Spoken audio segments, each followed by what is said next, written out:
is 6:30 Indian Standard Time. I believe we all, as always, we start on time. So let us start with our webinar today. Before I start everything, let me greet you all with a good morning, good afternoon, or a good evening, depending upon the part of the globe and the time zone you're joining us from. On behalf of our Journal Foundation, I welcome you all to this webinar titled Know the IBDP Visual Art Extended Essay and TOK Integration. My name is Ruchira Banka and I'll be your moderator for the webinar today. I would like to start this webinar with a brief introduction of the Art Journal Foundation. Art Journal Foundation is a not-for-profit independent organization that supports the process, practice, and exploration of art across the globe. Our Journal Foundation believes that art and culture are essential foundations to the community and a necessity for a more equitable and just world. As facilitators, catalysts, and provocators in the field, our Journal Foundation supports critical investigations, explorations, and experiments that push boundaries of knowledge and practice and challenge dominant narratives. It's a foundation aimed at becoming a leading global platform of higher learning by developing and helping the creators of tomorrow who can shoulder the challenges of globally responsible and ethical leadership in the 21st century. Focusing research, scholarly, and creative endeavors that contribute to the creation of new knowledge at the frontiers of specialized areas, as well as at the interface of diverse disciplines. With this, I would like to introduce to you our esteemed speakers for the day. With a Master's in Philosophy in Spanish Pedagogy, Rahul Singh graduated from Jawaharlal Nehru University in New Delhi, India. Welcome, Rahul. He has been a curious language practitioner with a teaching experience of about 13 years in different geographical contexts of the globe, spanning through the Middle Years program and the diploma program, covering content on the theory of knowledge, Spanish, and English. He is also an IBDP examiner for Spanish B. He has been passionate about TOK and loves to talk about it wherever he gets a chance. I'm sure you get to hear that soon. He has conducted various international workshops and webinars on Language B and TOK. Rahul has been an official interpreter for the President of India, the President of Argentina, and the President of Chile, and various international NGOs. He has done various voiceovers as a Spanish voice artist for various international projects, including Spanish radio and the RTVE. He's done translations for multiple Fortune 500 companies, such as Bose, Apple, Google, and many others. He's passionate about languages and speaks Spanish, Indian, Portuguese, apart from Hindi, English, and multiple Indian dialects, I must say. He is also passionate about social service and has helped around 14 Indian orphan kids to find homes in Spain. We are glad to have you here, Rahul, and we'll be talking to you in a bit soon. Our next speaker is Dr. Debjani Ganguly. Dr. Debjani is a Master's in Economics and Fellow of Indian Institute of Management, Bangalore. She completed her dissertation on economics and migration and worked in the research arena for several years. She has several publications on the WTO and trade in services. Dr. Debjani has worked with Oak Ridge International School for past 6 years in various roles, such as economics facilitators, the extended essay coordinator, and to name another one is a diploma program coordinator. She's guided many IB diploma program students on extended essay with her focus on successful completion of their research. Debjani is an avid supporter of Model United Nations experience for the students. She's organized several MUNs and trained students in the country research and public speaking. Currently, she's working on curriculum development for business courses for Academy of Professional Education, Australia. She's also a coach for Ascend Now, based in Singapore, for mentoring students all over the world on entrepreneurship skills.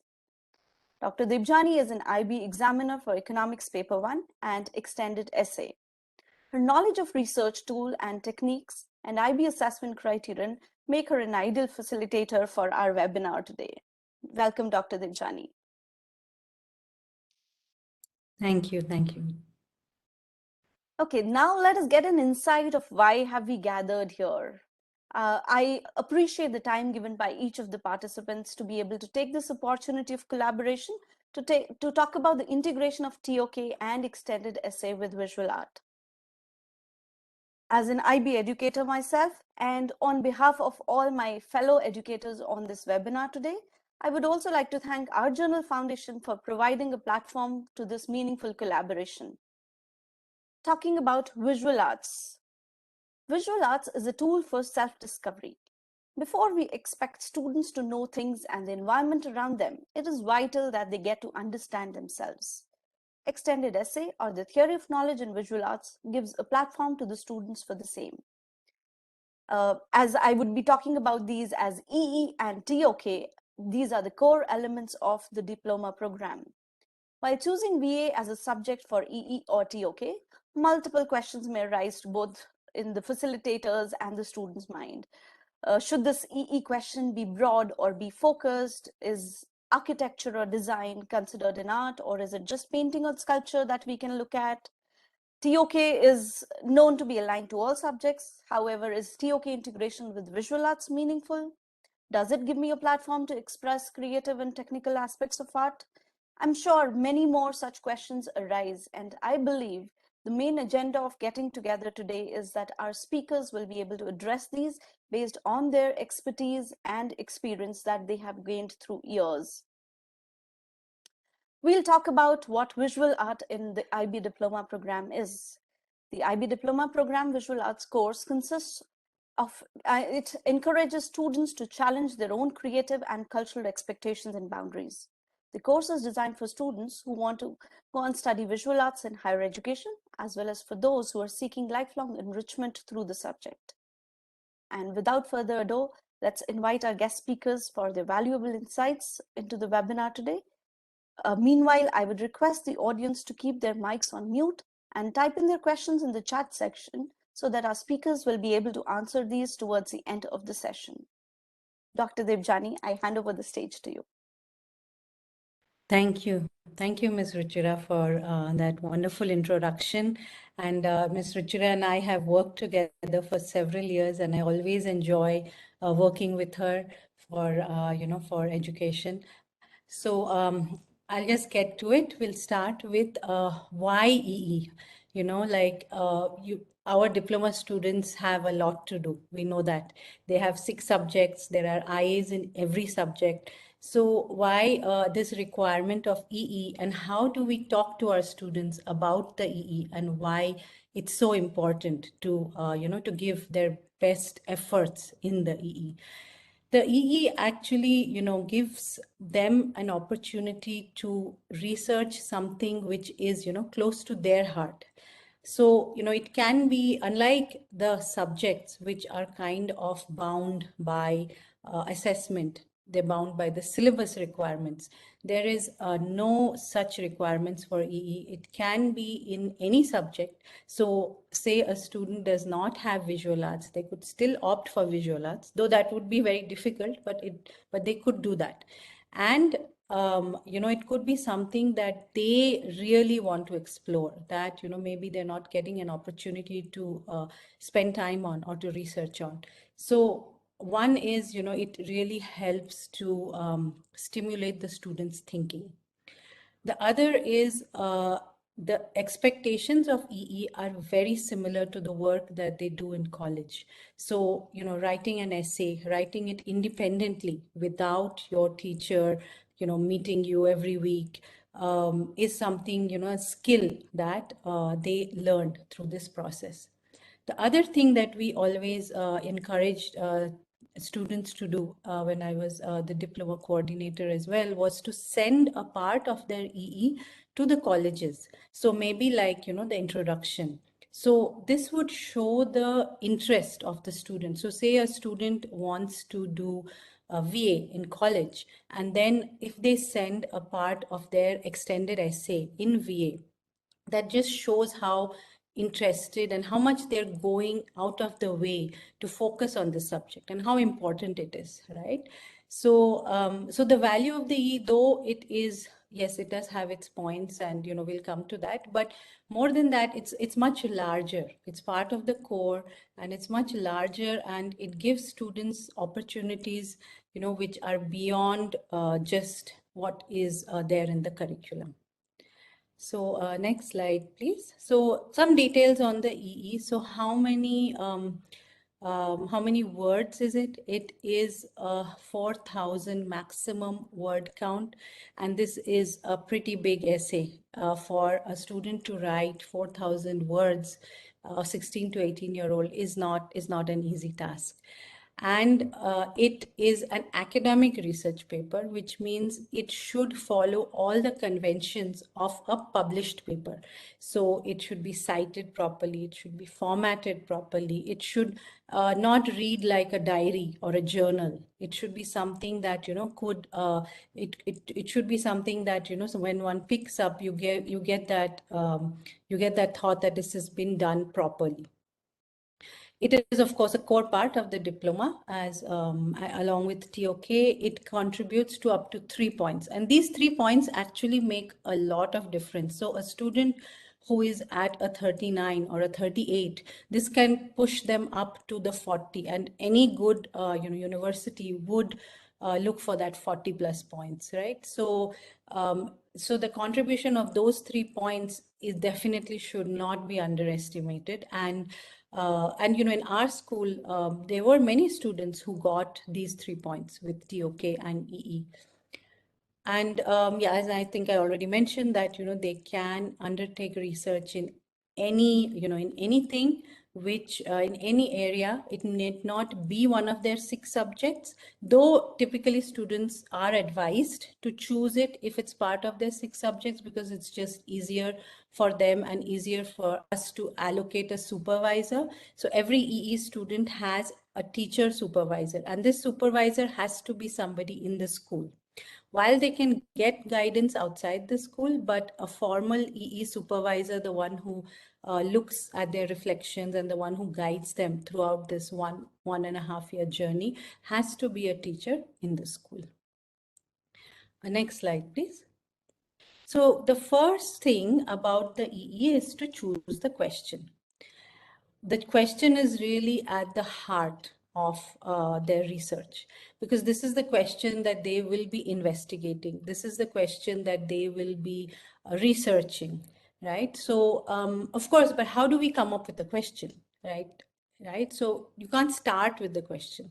The first thing is to start is with the topic. So say in my visual art course, there is something which is very appealing to me. Like say, I am very interested in modern art, or I am very interested in the works of Picasso or any particular artist who inspires me, right? So first thing is to look at, okay, this is the broad area I'm interested in, right? This can be a part of your curriculum. It can be something that you have, seen outside. Inspiration, can strike anywhere. So first decide on the topic. And ideally, we advise students to decide on a topic which holds some meaning to them. And there are two reasons for this. One is if it has meaning to the student, that will come through in the essay. If they're really interested in something, that will come through in their writing. The second is, they are going to do this for over a year. And most students will lose, they may lose their attention. They may not have time because there's so many things to do in the diploma program. So if it's something which is close to their heart, so they'll definitely, definitely come back to it. They'll definitely focus on it a lot more. The other thing we also advise students is to go for local topics. Local topic meaning something where they can collect the data, firsthand. The reason is, as much as I write about an artwork, right? If I haven't actually seen that artwork myself, so how much am I able to experience it? Right? So it is always encouraged, if possible, to have a local topic. So, you can interact with the person, maybe have an interview with the person. And that, again, it helps the essay, and it also helps with your understanding of that topic, right? Particularly for visual arts, images are very important. Of course, it's visual art, right? So it has to have images. The images have to be properly cited. So, where it's from, who is it by. There is the VA guide talks about all the requirements for citing an image. So, whatever image they are using, I mean, first of all, there has to be images, and secondly, whatever images are relevant to the topic should be used, and they should be properly cited, right? So, can I go to the next slide, please? So, after my question and my topic and my images are somewhat in my mind, so how would I go about it, right? I'm just taking an example, and then we'll go to the process. So this is an example from the guide, which is cultural influences on Pablo Picasso's work, right? And the question could be, was Picasso a genius, or was he a cultural thief? Now, this sounds a little controversial. Sometimes EE questions can be, something which catches your attention, which, something that you, again, this is something depending on the student's interest that they want to look at that, right? So if this is their question, if this is what they choose to investigate, so they will take selected images, right? They have to choose that image, and they have to look at the relation of that to the cultural source. So again, your question basically defines how your whole essay goes. So which is why we always encourage students to spend up to from 3 to 6 months on actually deciding their topic and their question. Because once the question is frozen, then all your research, all your work, that's how it will follow. So if this is done, now what should we look at as a source, right? So source, selection of source, again, is something which is given a lot of importance in extended essay for all subjects. So what would be a primary source and what would be a secondary source? Can I go to the next slide, please? So a primary source is something where I am collecting data in person, right? So what would be a primary source? So if I go view an artwork in person, if I go to an art museum, right? Those are all primary source. If I interview an artist or a curator, or I talk to an art critic or an art historian, those are all primary sources. A secondary source would be if I am reading some information on a website. Say I'm reading about the artwork on, I can read a journal. Ideally, I want academic sources, right? So I wouldn't, for the extended essay, something like a blog would not be considered a good source of data because, has it been curated? Is it something that we can present, as unbiased fact, right? So secondary sources can include reliable websites, journals, books, right? Generally, blogs are to be avoided. It can be the source of inspiration, but it should not be like the basis or the data in your essay, right? Can I go to the next slide? So now that I have my topic, I have my sources, and the next thing for me is I go into the process, right? Now this process is very different for every student. And there is no neat stage by which, okay, I have stopped one and I've started the other. So typically, the process is where the students do things together. So the first thing, of course, they have to plan. By planning, they decide on their topic, they decide on their question, they meet with their supervisor. So supervisors' inputs are very important because, they often a student at that age can go wrong. They may not know what is a good source, right? Or how authentic the information and where should they look for information. So the librarian plays a very important role here. The teacher supervisor plays a very important role here. So how do they plan their work? And I always advise students to start their writing pretty much with their planning. Because if I leave a 4,000 word essay to be written at the end of, DP2, so that it'll be impossible for them to finish. So it helps to start the writing, to break up the writing. So, you can tell your student, write like 1,000 words. Show me your introduction. So, or show me the method. Show me some of, the primary research you have done. If you don't start them in the process of writing early on, then towards the end it becomes a mammoth task. And that is where, that's when the temptation comes to kind of copy from somewhere. And we'll talk about academic integrity, of course. But this process of writing pretty much goes along with the planning. And the other thing which is very important for them is to add their referencing, to start their referencing from the very beginning. So, it's not that I will do my sources later. Uh, we tell the librarian to teach them how to use one of the citation tools, like online citation tools like MyBabe or Cite for Me. And it's very easy for the student to go just put in the link and generate the citation.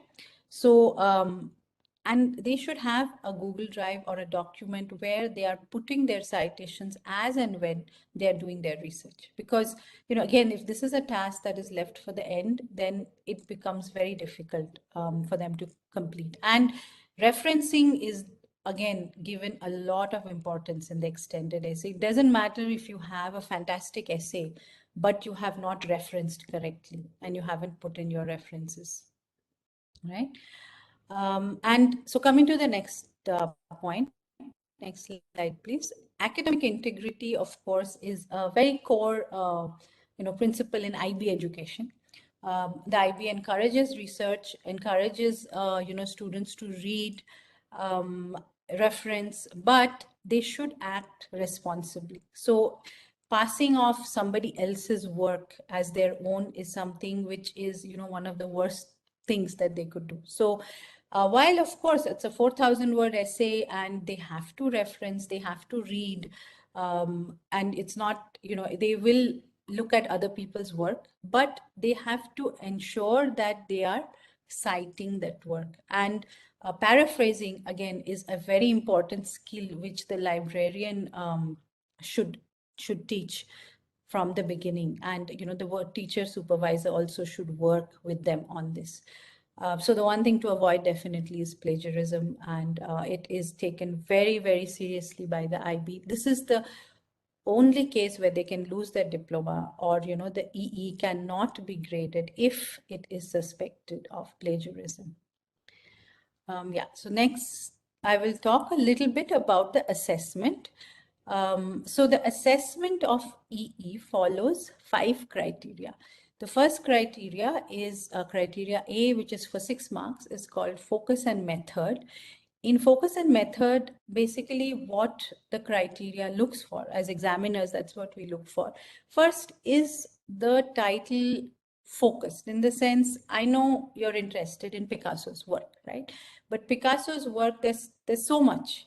What are you particularly looking at in that area, in that topic? So this kind of, this comes through your question, right? So it's very important to focus on what it is that your essay will be looking at. Like many students may have looked at Picasso, right? And they could have dealt with it in a very different way from what you are going to do. So that focus has to come out through the essay. The method or the methodology is, as important as the essay itself. So are you citing good sources? Are you using sources of data which are reliable? What is the process you have followed for your research? This should be, again, very clearly outlined, that I looked at so many sources, this is what I got from the sources. So that, again, is something which is comes in criteria A.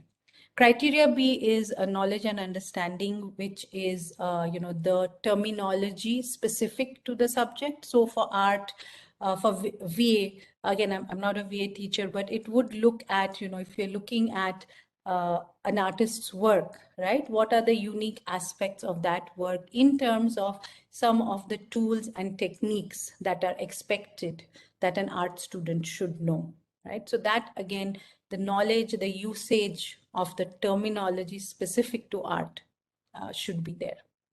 Criteria C has the most marks. This is 12 marks, and this critical thinking is considered, again, one of the most important skills that IB focuses on. So you are doing your essay, you are looking at certain techniques of the artists, but can you maybe point out what he may have missed, or what is an alternate point of view, what can be the limitations of that work? So can we look at something critically? Can we present alternate points of view? Can we look at pros and cons? Can we look at it from different, stakeholders? So all those things come in your critical thinking. And this has, as I said, the maximum marks. Criteria D is formal presentation. So this is actually the easiest criteria, and I always tell my students they should not miss even a mark in this, because this is basically how they have presented their work, and there is a checklist that they can follow. So things like whether the table of contents is correctly numbered, all the pages have page numbers, whether the cover page is correct, and whether their references are in MLA. Generally we follow MLA, but you can follow APA also. So are they properly referenced? So all that comes into criteria D, and it is very easy to get full marks actually in this criteria. Criteria E is engagement. Engagement is how the student is engaged with this research process. So they have to write reflections, and there are 3 reflections that they write at different stages. The first reflection is early on in the process when they are coming up with their question. The second is mostly about the challenges that they have faced, or it's like an interim, it's called the interim reflection. And the last one is after their viva. So after they complete their essay, there should be a viva conducted by the supervisor on how the process went, and what were what was their triumphs, what were some of their challenges in the process. But it is to be treated like a celebration, because they completed a huge piece of work, and it is something that both the student and the supervisor can celebrate. Again, the purpose of engagement is not to be descriptive, like, okay, I did this, I did this, I did this. It should be more about I learned this, or this is maybe what I would have done differently, right? So mostly to kind of reflect on their work, and look at and celebrate the whole process. And I think with that, I've come to, the basic facts about EE, and I will be happy to look at your questions later. And I will hand it over now to Mr. Rahul, who is going to look at the other very important core part of IBDP, TOK, one of the most interesting things about doing the DP, I always say. Thank you so much. Thank you, Ms. Ruchira. I'll hand it over to Mr. Rahul. Thank you, Dr. Devjani. Basically, I was listening to what you were saying, and I would like to talk about a bit of when you say the whole idea of plagiarism check, and there were some interesting comments. From Nirupama, she says that I always advise my students to create a slide for citations, which can be a great idea. But the whole idea of, as you said, something in Google Drive, and she mentions Turnitin to be an interesting tool.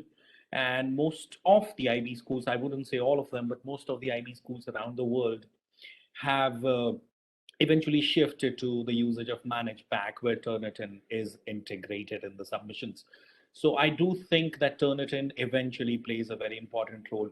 An interesting fact that ManageBack was created by 3 IB students once they finished their diploma, and they realized that there was something missing to document their whole journey of CAS. So ManageBack started as a small tool for the whole idea of documentation of the journey, but it eventually became a part of our lives. And, yes, Nirupama, Turnitin is something that we all believe in. Why Can't do without Turnitin, right, Rahul? Yes. Yeah. And when you mentioned criteria C, the whole idea of critical thinking, the most scoring, I would say, section, as you mentioned, 12 marks, it all depends on TOK, because, that's where I would take the cue from, and I would start that critical thinking. And that's why TOK, CAS, extended essay, forming the part of core is very important, because I would say that the critical thinking is very important for the whole idea of the expression, the communication being an important ATL skill. The whole idea of it not being a diary or a journal, as you mentioned, it's also very important to understand that it should not just be mentioned as a part of a journal. It has to be a paper that needs a lot of research. So that's where the critical thinking skills would come in, because if you don't have the right questions to be asked, you will not be able to finish those 4,000 words. It's I would say it's of that ultimate the importance to understand what critical thinking skills are. And that's where we come in with the whole idea of TOK integration and visual arts. Let's, even if we just continue on the criterion C, we are, because of the time factor, we'll be focusing only upon the framework of TOK. By framework, we just mean these four things on the screen that we see: the scope, the perspectives, the methods and tools, and ethics. And because I have not been a visual arts teacher, I would say, or a facilitator of visual arts, my perspective would mostly be focused on the inclusion of TOK while you're conducting your lessons, while you're designing your unit plans, how to successfully at least initiate the process of TOK integration in your day-to-day lessons when you're designing your lesson plans. Uh, with this, let's move on to the next slide and try and see how we can explore scope as the first framework. The idea of the framework of TOK is that even if you refer to the simple IB guide, the subject specific guide, they would have those typical questions, the knowledge questions, which generally take the base of the framework of TOK. I have been able to select a couple of questions that we can simply include with, let's say, any possible discussion in the classroom, any possible exploration in the classroom. And it becomes very important to understand that these questions are the factor that would stimulate that whole idea of critical thinking. So, in the idea of scope, just think, I would love to see the comments from the participants. Like the first one, does new knowledge in the arts always build on what is already known? This could be a very simple question asked on your introduction, where you are just introducing a possible era of art, or a possible medium of art, or a possible exploration of art, or or the possible interpretation of art. This question can be asked. The idea is that most of the teachers, when we discuss this, when we talk about this, most of the facilitators have this very basic question that we are afraid of touching up on TOK and its inclusion and its integration, because we don't know where it might lead, and we might not be an expert of that particular area. So that's where the whole idea of TOK, the beauty of TOK, comes in. That you have to understand that you don't really have to control it. You have to ask the right questions, let the conversation go on, take its own shape. You just have to know, let's say, as a visual arts facilitator, I would say that you just have to know that the territories where the students must not go in the conversation. So you have to very gradually just pull them from there and put them back on track and let the conversation go on. Let them realize that dilemma is the most beautiful thing that they can deal with. Being the global citizens, trying to understand the situations in the world. That's what TOK is about. You have to understand the yin and the yang, the white and the black, or the whole idea of the yes and the no. And at times you can be at a situation where you don't really have an answer. So yin yang, the whole concept of Zen comes in here with the discussion. Think about whenever you're talking about the medium of expression, communication, and visual arts, you can ask the second question right here. How have new technologies changed the nature and scope of the arts as an area of knowledge? You can beautifully inculcate history here. You can try and talk about the nature of art completely changing here. In the last 20 years, with the inclusion of internet, with the inclusion of the whole idea of access, the whole idea of interpretation, the whole idea of experts coming in, or the supposed experts coming in, the whole idea of differentiation between who an expert is and who is not an expert. The discussion, the beautiful discussion, must go on, and you must know that these words are very important. The TOK specific vocabulary is very important to be included when you are initiating that discussion. And as a TOK facilitator, I would say that it's very important to initiate that discussion. The moment you have initiated it, you have basically done what you're needed to do. Because, the idea, even the word scope, in itself is self-explanatory, because if you're introducing a concept in the whole era of the concept-based teaching, the medium, you can obviously question everything of the discussion where you're introducing the medium, where you're talking about the history of art. It scope in itself defines the totality of the knowledge, and where do our knowledge seekers of, let's say, visual arts in this case stand. I have not selected all the questions. I have just selected a couple of them which would fit any possible context if you are able to relate them well to what you're going to discuss in your class. Even if you are able to do a 20 minutes discussion, a 15 minutes discussion, I would say that the critical thinking has already been initiated, and that's what we need through TOK and its integration in visual arts. Like the third one here, are the arts best seen as a system of knowledge, a type of knowledge, or a means of expressing knowledge?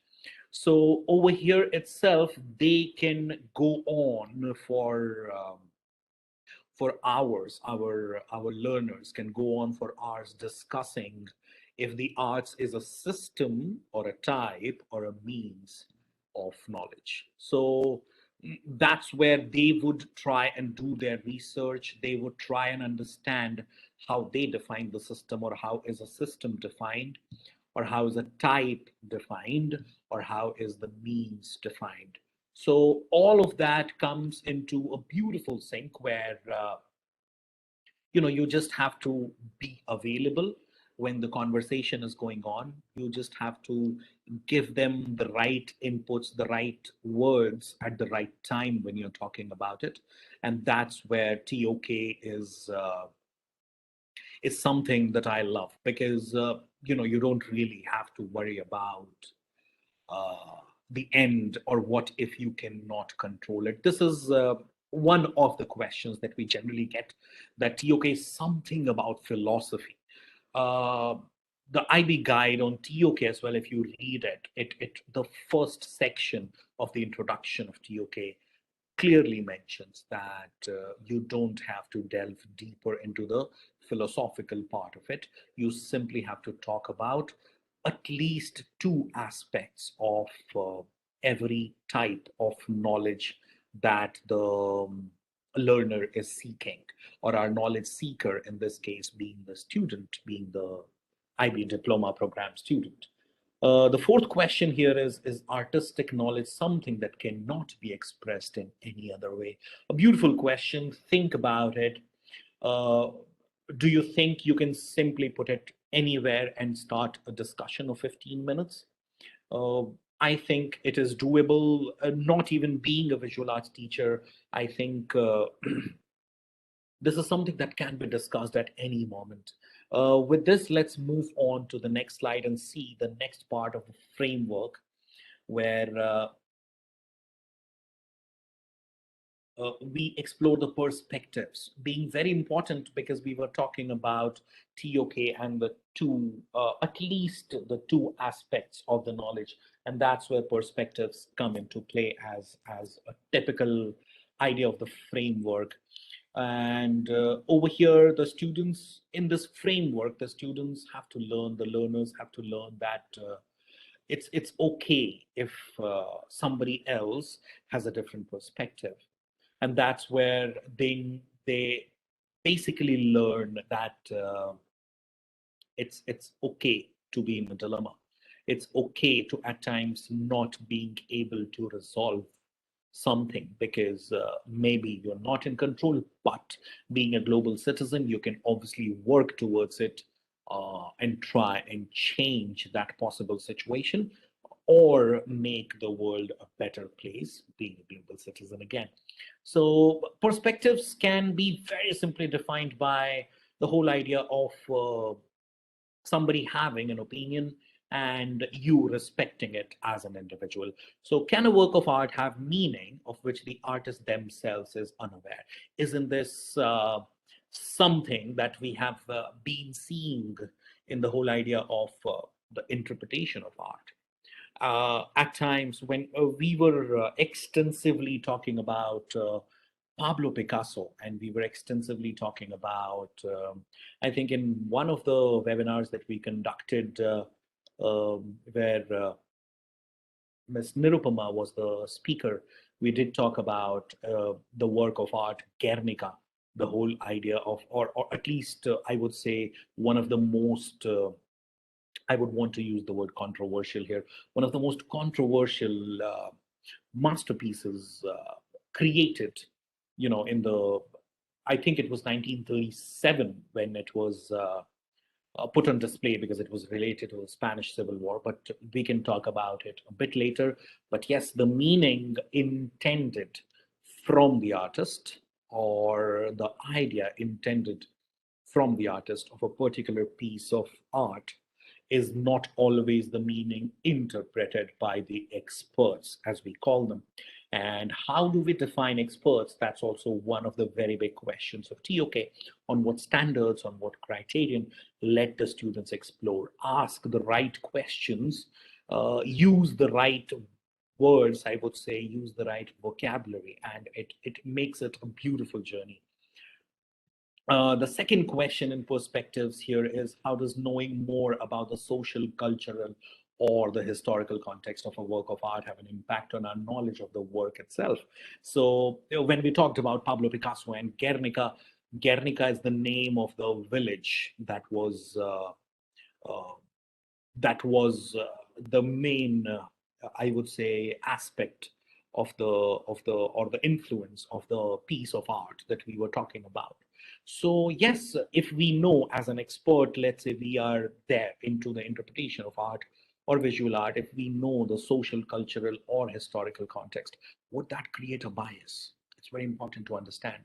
If I'm an expert from a certain place and I do not know the social, cultural, or the historical context of a work of art, and I simply start looking at the piece of art and start appreciating it, trying to interpret the meanings out of it. And once we have formed that opinion, after that, if we get to know the social, cultural, or the historical context, would the interpretation change? It's very important. Would there be a bias? Bias being a very important word of TOK.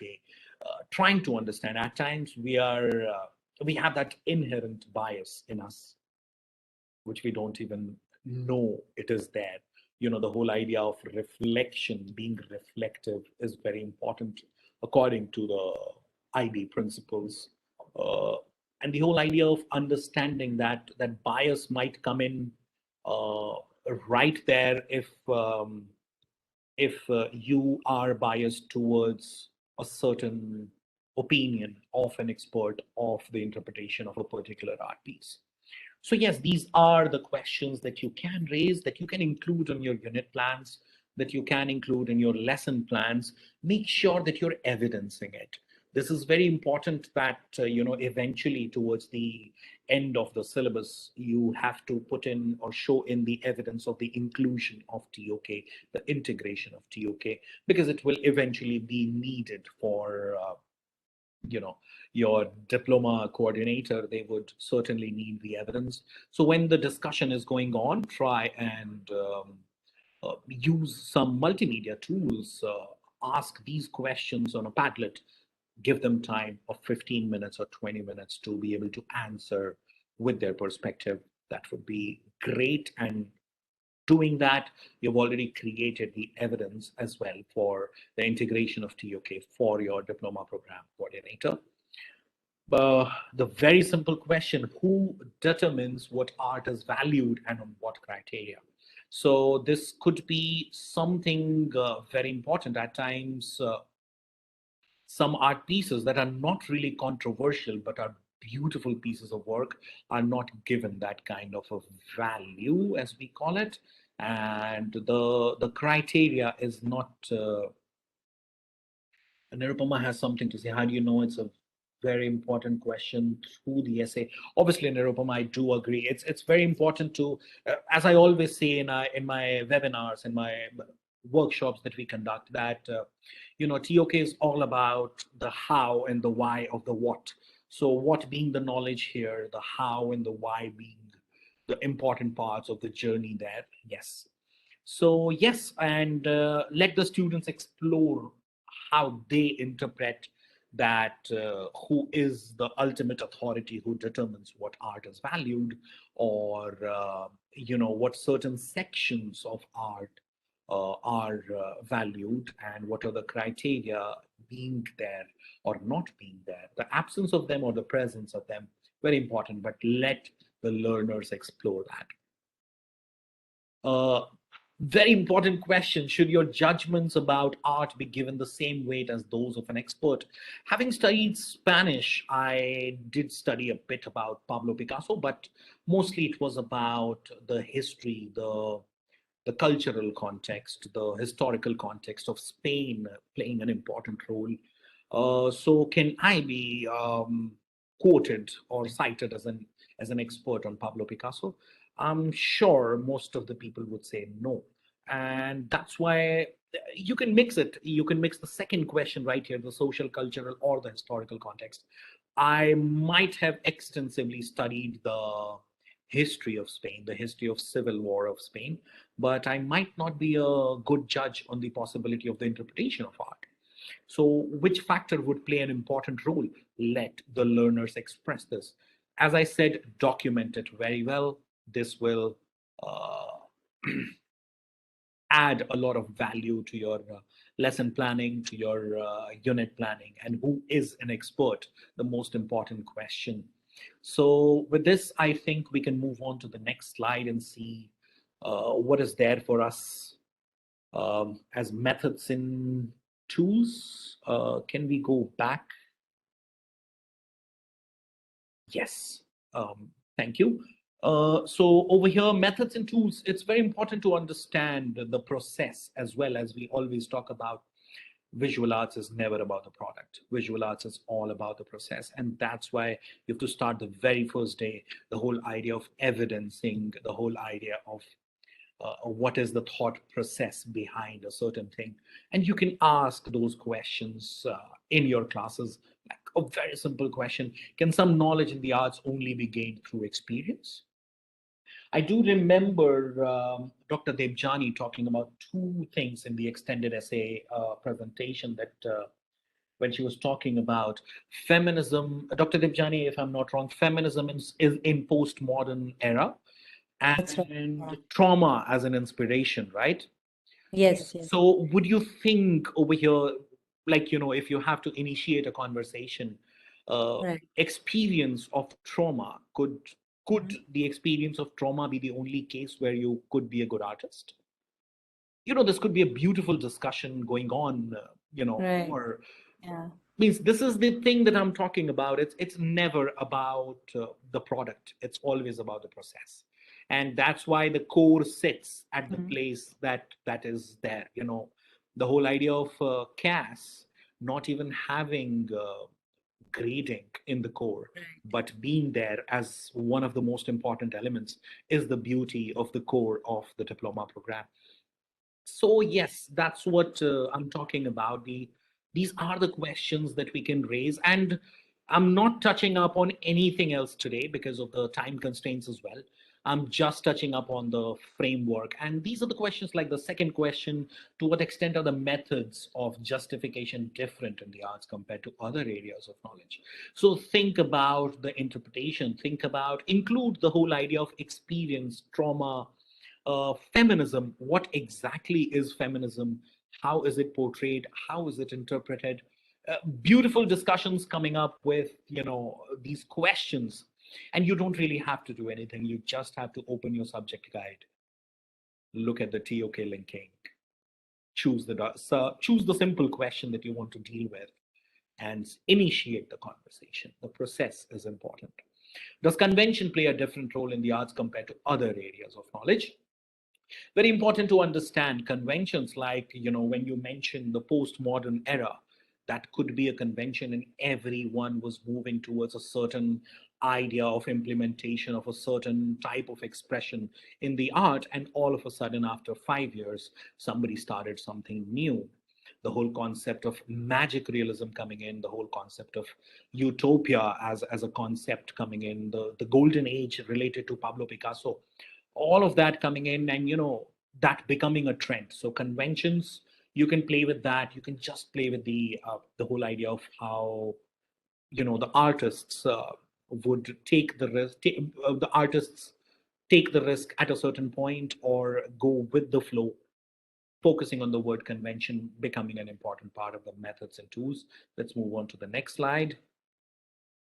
Let's see what we have. The most important part of TOK, ethics. So what happens in ethics is that you can ask these questions anywhere you feel like. Is it ethical too? And just add anything there. So, like the first one here, do the arts play a role in the development of our personal value systems? Now, when we talk about feminism in postmodern era, as Dr. Debjani was talking about in the extended essay, if a student, let's say, reads extensively or talks extensively about feminism, personal value systems might change for that student because the student is already, or the learner is already in that phase where he or she can get influenced. But that's where the balance also comes in.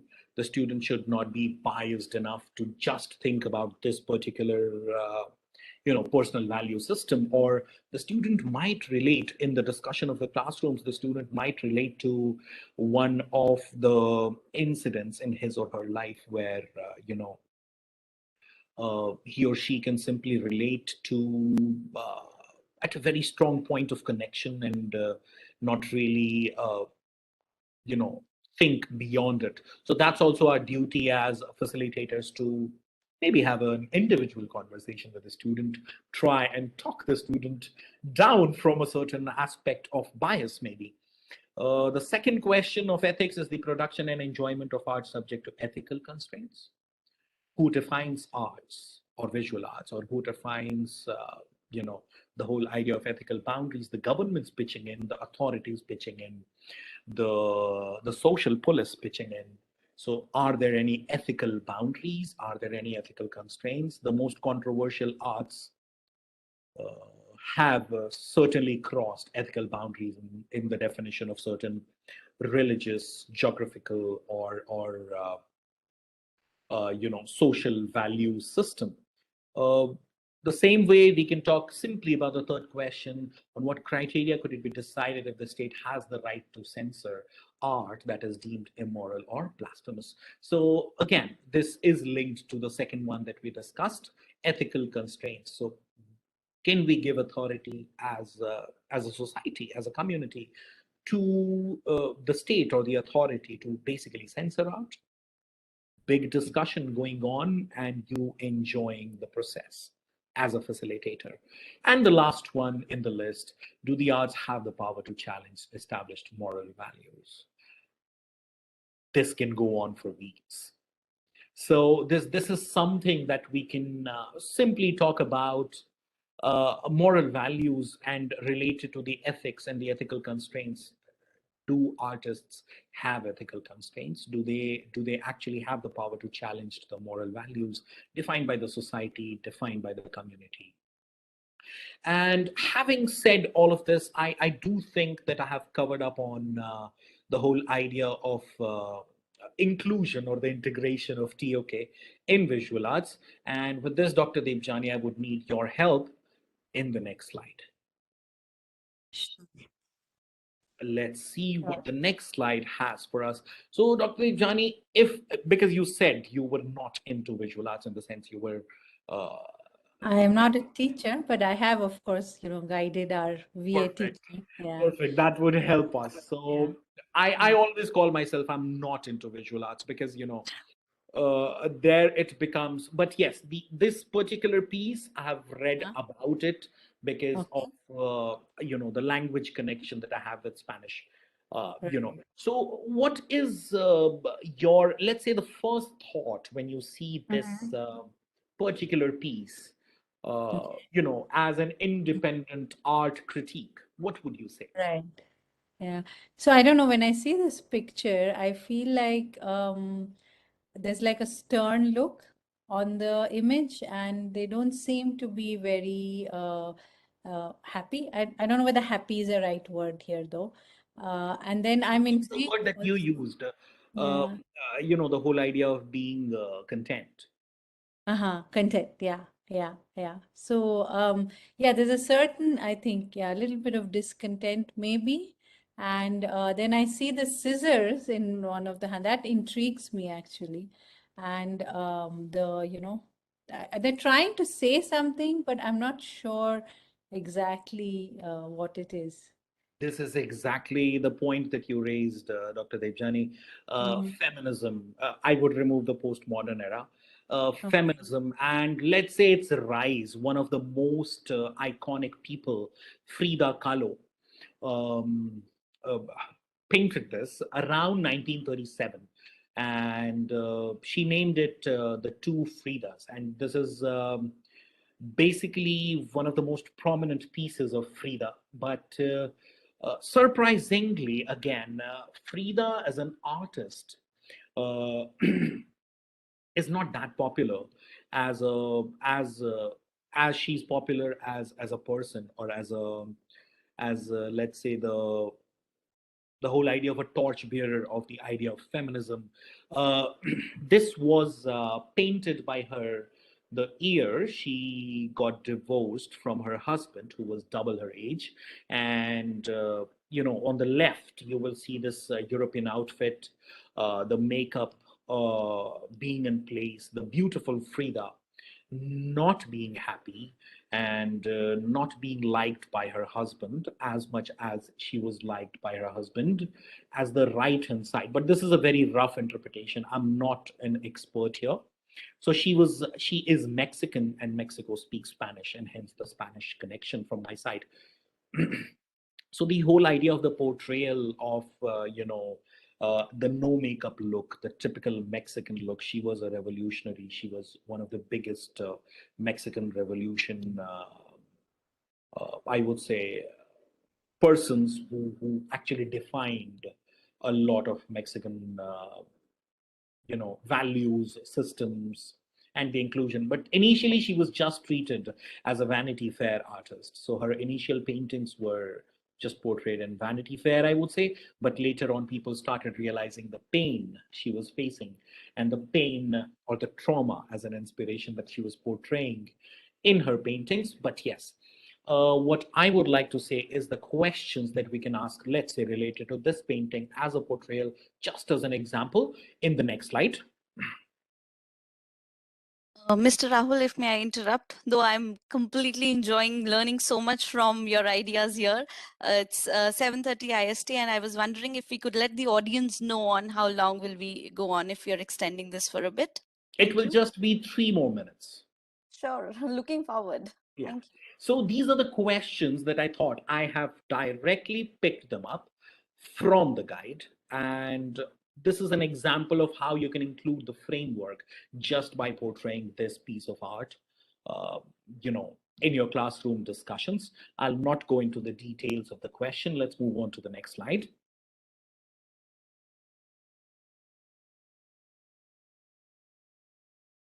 And this is the masterpiece. The Guernica, as we talk about, every art enthusiast in the world talks about Pablo Picasso and Guernica, one of the most controversial, one of the most epic, one of the most talked about masterpieces in the world. It looks very small here, but it's a big uh, uh, piece of art. It's amazing the usage of simply three colors in it: the black, white, and blue, the original one, and it is inspired by the whole pain that Pablo Picasso faced or saw during the bombing of the village called Guernica, one of the Basque villages in Spain during the Spanish Civil War. And obviously, people have not been able to interpret it fully because it has the bull on the left, it has the horse in the middle, and the bull and the horse being one of the most important cultural elements of the Spanish, I would say, platform around the world.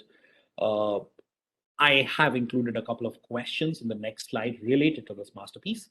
Let's have a look at them. So these are the framework questions that have again selectively just picked up from the guide, not even a single word changed. This is what we are supposed to do the moment we are thinking of integration of TOK in visual arts. And with this, I would like to say sorry for extending by 3 or 4 minutes, Ruchira, and I'll hand over the stage to you. We are happy to get more and more information and knowledge and sharing of experiences with you. So thank you so much. A big thanks to, I think, both the speakers, Dr. Debjani and Mr. Rahul.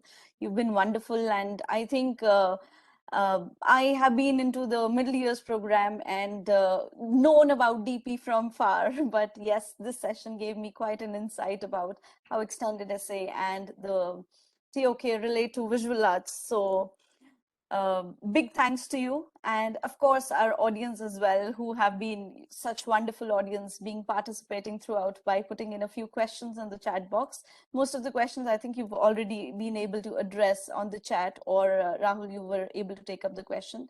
So one quick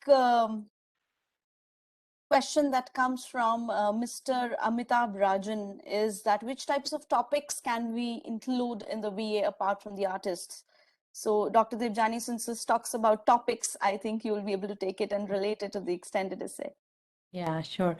Yeah, so topic that they choose, of course, in visual arts, artist is the first thing that students come up with, right? They want to examine the work of a particular artist. But more than that, we encourage them to be a little bit broader, because then they can look at, so for instance, feminism, right?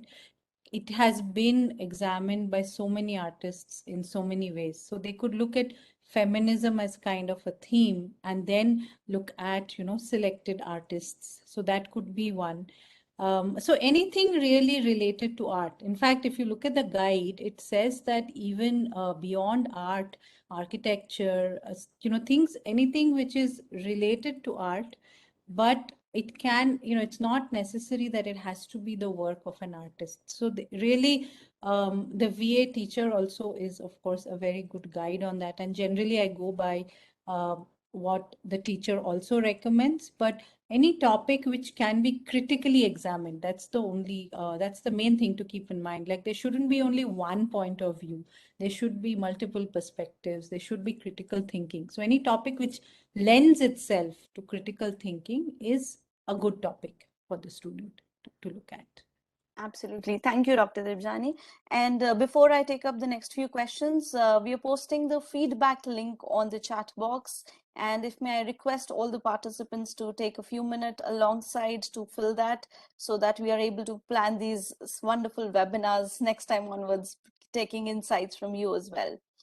Our next question is from Ms. Nirupama. I believe that has already been addressed. If at all you would want to, the speakers would want to add something to it. How do you know it is very important question through the essay? I think this would be about extended essay. Yes. Okay. I think there's something missing in the question, Ms. Nirupama. If you could retype it, meanwhile, I take the next one. Because you say, how do you know is a very important question through the essay. I think we can try and answer this. So what happens here is that maybe what she's trying to say is, how do you know that the question that they're putting up is a very important question through the essay? And that's where the criterion C comes in. Dr. Dejani, correct me if I'm wrong. Yes. The whole idea of critical thinking that we talked about, the whole idea of asking the right questions. The questions that I showed on the screen during the TOK integration presentation were all the knowledge questions. So the moment you have a particular knowledge question and it allows you to do that particular extensive research on it, I think it is when you know it is the right question. Okay, thank you, Mr. Rahul. Another question that is on the chat is from Ms. Fatima, which says, my question is, on what basis do we select the subject for our extended essay? Ms. Debjani has already been able to answer it. However, a short discussion would help all the other audience as well. So generally, most schools will follow a EE structure by which, they will have presentations made by all the faculty on their subject. So we generally do that in year one. So each subject teacher comes and presents on their subject and again tells them about potential areas they could do their research, their essay on. And in our school, we used to tell students to submit 2 proposals. So in 2 different subjects. So say a student could submit a proposal in visual arts and in English, or in language and literature, or they could do it in economics. So then the proposals are generally looked at by the subject teacher, and based on what they feel, and we encourage the students also to talk to the teachers and kind of get their initial view on how they feel about this topic, right? So after that discussion, we kind of grade, like we kind of see who. So sometimes some subjects are really very popular, and typically we don't assign more than 5 students to a supervisor. So that's why we ask for 2 preferences. And but having said that, I think we try 98% of the time to give them the first preference, because many a times, this is something they are going to pursue in college. So we always ask them that, say, is this, what is it you want to do in college? So if somebody, say, wants to do physics in college, then, we would recommend, if they could, to do something with physics or math. So we try to align it with their career interest, because this is, again, something that they can display to their colleges. They can send a part of this. They can show their interest. So this is a way they can really kind of, that's another very nice thing about the DP. They don't have to do anything else. With CAS, TOK, and extended essay, pretty much they are getting the whole experience of what any college would want. So we definitely give them their first preference, yes, but it may happen the student is undecided. Like, they don't know, say, if they want to do visual arts, or they want to do history. So in that case, again, we would advise them that go with the topic you're comfortable with. go with the supervisor you're comfortable with. Because sometimes, the teacher that they know and they trust can help them in that process as well. But it is one of those decisions which is best taken by the student, because, it is, after all, this is the starting process of learning to make those decisions. So we guide them, and we encourage their first preference as to what they are going to do in college. Yeah. Thank Yeah, you. thank you. I think that really helps. I believe that yes, it is ultimately the students who have to take decisions, but as adults, as their facilitators and supervisors, we definitely have a strong role to play there. And I'm sure all the participants are looking forward, I'm sure some of you have been doing it already, and the others are looking forward to such engagements with the students. There's a lot of learning that happens for us as teachers during these projects on extended essay, the TOK and CAS as well. So let's hope to continue with this journey of learning and be lifelong learners as our students are, and as IB teachers we must be. With this, I think we come to an end of this wonderful session. Again, a big thanks to both the speakers, and thank you to the wonderful participants. We shall share the recording of the presentation with you very soon. Thank you, and have a wonderful time ahead. Thank you. Thanks to you as well for moderating it so well Thank you. and keeping a track of the time, because as I said in my introduction, said when I start talking about TOK, I might not stop. So yes, Absolutely. thank you for This that. is what TOK is all about, Yes, everywhere around us. So looking forward to such more wonderful sessions. Let's collaborate once again soon. for Okay. sure. Thank you for the Thank you, platform. Rahul. Thank you, Ruchira. Thank you to everybody. Thank you, Dr. Debchani. Yeah. Thank you, Ruchira.